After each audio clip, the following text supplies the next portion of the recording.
झाडू आणि धूळ राक्षस. एका गावात राहायचं झाडू नाव होतं शुरू झाडू. तो साधा झाडू नव्हता, तो शूरवीर झाडू होता. सकाळी उठून तो सगळ्या घरात स्वच्छता करत असे. पण एक दिवस गावात आली एक धूळ राक्षस. ती राक्षस होती धुरकट आणि चिखलासारखी गडद. हा हा हा, धूळ राक्षस हसली. मी येते आणि सगळं गाव बडबड करेन.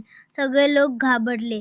आईच्या अंगणात, बाबांच्या दुकानात आणि अगदी शाळेच्या वर्गात सुद्धा धूळच धूळ. तेव्हा शुरू झाडू म्हणाला, हे बघ, तू माझं गाव खराब केलंस. आता मी तुला शिकवतोच.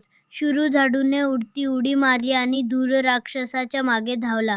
तो वेगाने फिरत फिरत तिला गोळा करू लागला. पुपुस! झाडूचा आवाज गावभर झाला. थोड्या वेळात सगळ्या धुळीचा गोळा झाला आणि शुरू झाडूने तिला एका मोठ्या कचराकुंडीत टाकलं.